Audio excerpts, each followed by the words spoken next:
तर नवीन एका व्हिडिओमध्ये सर्वांचं स्वागत आहे। तर आज आहे बैलपोळा। तर बैलपोळ्यानिमित्त सुरू झाला आहे, स्वयंपाकाची तयारी सुरू करत आहे मी। तर हे सकाळचा व्हिडिओ आहे। तर मी आहे ना म्हटलं पुरणाची डाळ वगैरे शिजवून ठेवते आणि म्हणजे काय मग नंतर आहे ना बाकीचा स्वयंपाक राहतच असतो, मग तो थोड्या वेळानंतर केला तरीही चालतो। आज मुलं घरी आहेत सर्व, त्यामुळे मग मुलांना कसं कोणाला आज काही बनवून पाहिजे असतं, कोणाला काय म्हणजे मुलांच्या फरमाईश सुट्टी असली का काही ना काही नवीन असतातच।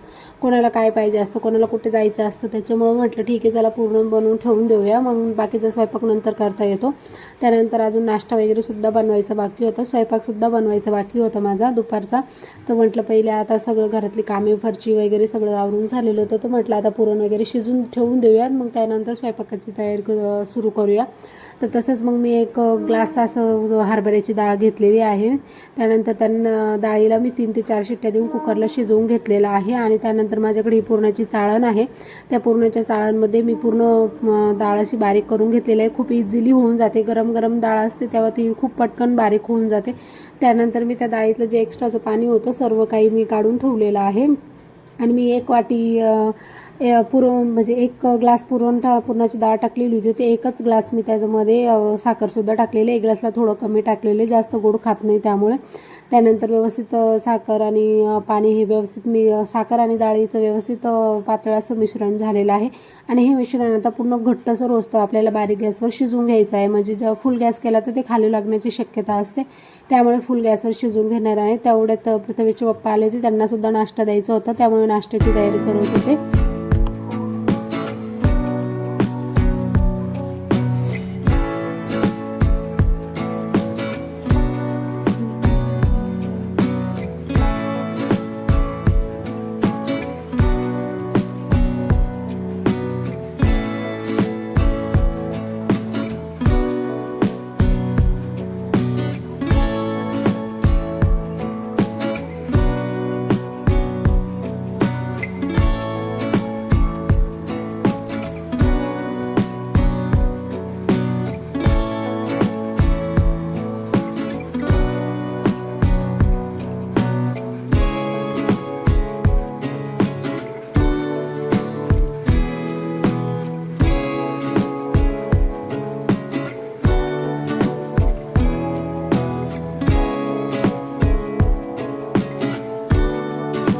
पुरण आता शिजतच आलेलं आहे।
तर पुरण शिजतच आलेलं आहे, आता व्यवस्थित घट्ट असं मी मध्ये चेक करत होते, त्याला व्यवस्थित शिजलेलं बारीक गॅसवर शिजवलेलं असलं ना तर ते व्यवस्थित खाली लागतसुद्धा नाही।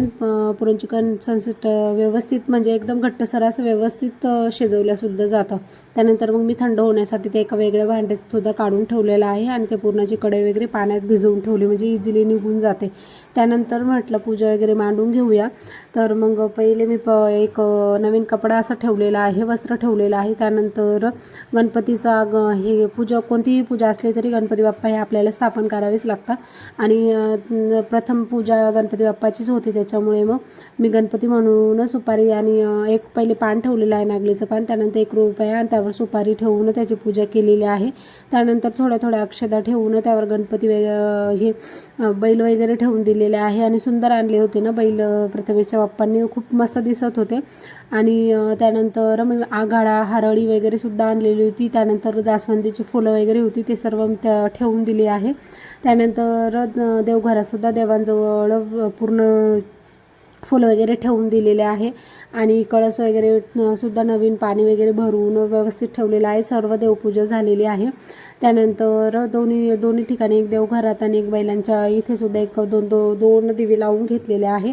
रांगोळी वगैरे सुद्धा काढून झाली. इतकं फ्रेश आहे वाटतं ना, असं पूजा वगैरे झाली का मस्त रांगोळी वगैरे काढली इतकं सुंदर दिसतं आणि म्हणजे मनाला वेगळी शांती अशी मिळते. तर याची पूजा वगैरे करायला आणि मला आवडतं असं वेगवेगळे पूजा करायला असलं ना, असं सजवून वगैरे व्यवस्थित खूप भारी वाटतं.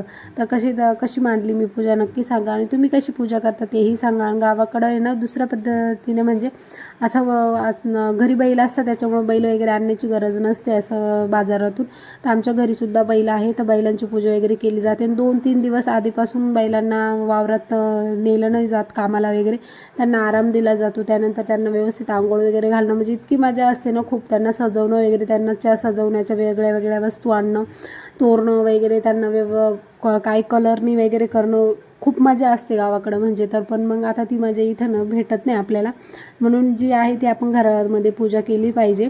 सर्व आपले संस्कृती जपली पाहिजे. म्हणून आपल्या मुलांनासुद्धा ते जे काही पूजा असतात कसली असते कशामुळं केली जाते हे सर्व आपल्या मुलांनासुद्धा कळालं पाहिजे. म्हणून पूजा नेहमी ज्या कोणते सण वगैरे येतात ते सगळं सेलिब्रेट व्यवस्थित करते मी इकडं नाशिकलासुद्धा. तर त्यामुळे आता मी घेतली आहे आमटी बनवायला. आमच्या इथं शार म्हटलं जातं. मी शार बनवायला घेतलेले आहे. तर काळ्या मसाल्यामध्ये मी कांदा भाजून घेतलेला आहे, खोबरं भाजून घेतलेलं आहे, लसूण वगैरे टाकून व्यवस्थित मिक्सरला त्याची पेस्ट बनवून घेतली. त्यामध्ये ते डाळीचं पाणी काढून ठेवलेलं होतं ना ते वगैरे टाकून सरळ लाल तिखट मसाले मीठ हळद वगैरे सगळं टाकून कटाची आमटी म्हटलं जातं. तर ते बनवून घेतलेलं आहे. त्यानंतर म्हटलं बेसन भिजवून घेऊया आपल्याला भज्यासाठी. त्यानंतर खूप सारे कांदे कापून घेतलेले होते, कांदे भजी बनवायची होती म्हणून कांदे कापून घेतले आणि त्यामध्ये मग बेसन हिरवी मिरची आणि लसणाची पेस्ट टाकलेली आहे. मीठ हळद खायचा सोडा वगैरे टाकून पूर्ण बेसनाचं पीठ भिजवून घेतलेलं आहे. कुकरमध्ये भात टाकलेलं होतं शिजायला. त्यानंतर समृद्धीने मला पीठ मळून दिलेलं होतं. त्यानंतर तिने साध्या पोळ्यांचं पीठ मळून दिलेलं होतं. मग तिला म्हटलं थोडंसं सैल कर म्हणून मग तिने अजून पाणी टाकून व्यवस्थित ते पीठ मला नरम असं मळून दिलं आणि शार बघितली तुम्ही किती छान कलरसुद्धा आलेला होता आणि टेस्टीला पण खूप छान झाली होती. त्यानंतर मग आता म्हटलं पटापटा पोळ्या वगैरे टाकून घेऊया. पहिले निवद वगैरे करून घेते त्यानंतर मग पोळ्या टाकते. कारण की आता मी सकाळीच पुरण शिजवून नक्की ठेवलेलं होतं. पण मग आहे ना मला दुपारनंतर आहे ना आज थोडा आराम वगैरे केला. दुसरी कामं वगैरे करण्यामध्ये खूप उशीर गेल्यानंतर मी 5 ते 6 नंतर स्वयंपाकाला लागली होती. तर स्वयंपाकाला थोडा उशीरच झाला आणि समृद्धी आणि काव्याच्या मैत्रिणीसुद्धा येणार होत्या जेवायला. तसं म्हणून मग पटापटा आता मुलांना भूक लागली असेल म्हणून मग 8-8:30 वाजत आले होते स्वयंपाक करता. तर म्हणून मी फास्टली आता स्वयंपाक करत होती. पुरणाच्या पोळ्या वगैरे करून घेते. त्यामध्ये काव्या आली. काव्याने हे नवीन विणकाम शिकायचं मनावर घेतलेलं आहे यूट्यूबवर बघून आणि तिला मी ते उलन वगैरे आणून दिलेले आहे.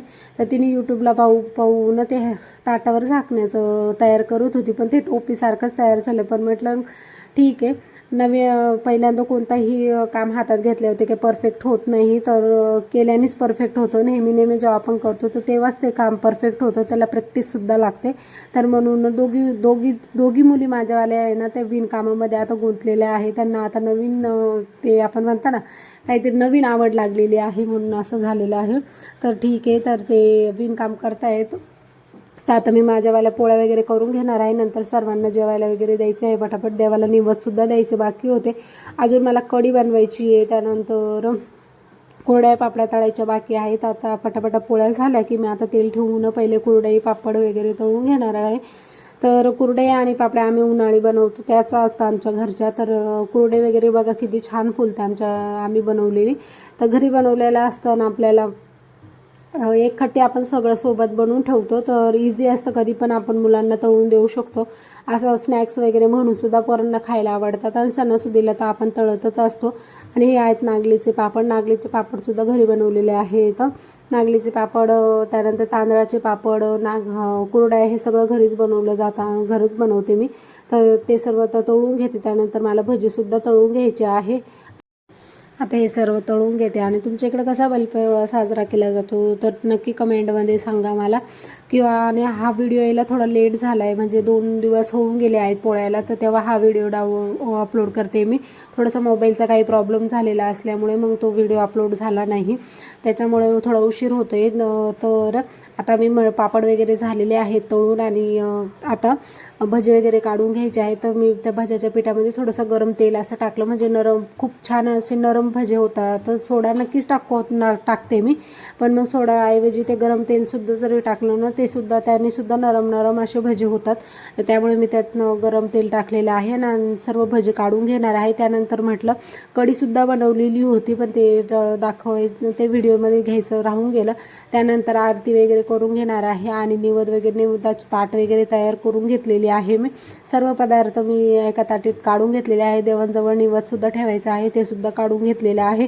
आणि प्रथमेशमध्ये मध्ये तुम्हाला ते त्यांनी ना खाली वाळूमधून आहे ना शिंपलं गोळा करून आणलं, तर त्या शिंपल्यांना शंख म्हणत होता. मी शंख आणलं. मग मी त्याला सांगितलं बाळा हे शंख नाही शिंपलं आहे. त्यानंतर तो तुम्हाला सर्वांना दाखवत होता. आज व्हिडिओमध्ये खूप मध्ये पण येत होता. तो त्याला आवडतं कॅमेऱ्यासमोर यायला आणि व्हिडिओ काढायला, तर त्याच्यामुळं मग तसंच चालू होतं. आणि पूजा वगैरे करून झाली होती आणि आरती पण झाली होती. त्यानंतर निवेद वगैरे दाखवायचं होतं, तर मी जसं करते तसंच प्रथमेश घडी रिपीट करत होता. चला तर मग निवेद वगैरे देऊन टाकते आणि त्यानंतर जेवायला घ्यायचं आहे. सर्व मुलं वाट बघता येतं, तर सर्वांना म्हटलं एकत्रच एक सोबत घेऊया आपण जेवायला, कारण की एकेकाला जेवायला वाढून द्यायला मग नंतर खूप उशीरसुद्धा होऊन जातो. आणि सर्वांच्या सोबत जेवायचं म्हटल्यावर एक वेगळाच हे असतं. त्याच्यामुळं मग सर्वांना पहिले सगळ्यांनी पाया पडून घेतल्या देवांच्या. त्यानंतर आता आम्ही जेवायला घेणार आहोत. आणि मी एक सर्व आणस्तावर मुलांची मस्ती बघा तुम्ही किती चालू होती. आणि म्हणजे डान्स वगैरे स्वतःच गाणे म्हणणं, स्वतः डान्स करणं वगैरे चालू आहे.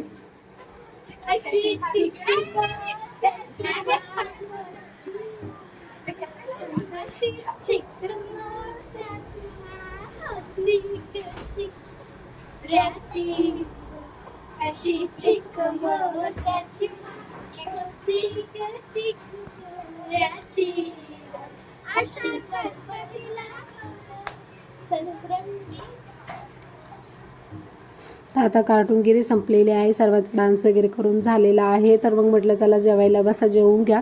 तर आजचा व्हिडिओ कसा वाटला तुम्हाला संपलेला आहे आणि आता मी वाढायला घेत आहे सर्वांना.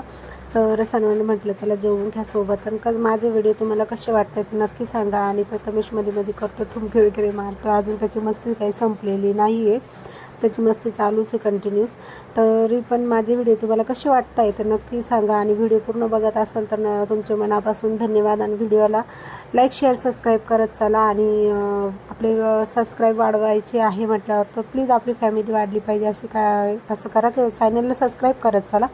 तर चला सर्वांचे मनापासून धन्यवाद. तर आता जेवून करून घेतो आम्ही आणि मग आराम करायचा आहे. तर मनापासून सर्वांचे धन्यवाद.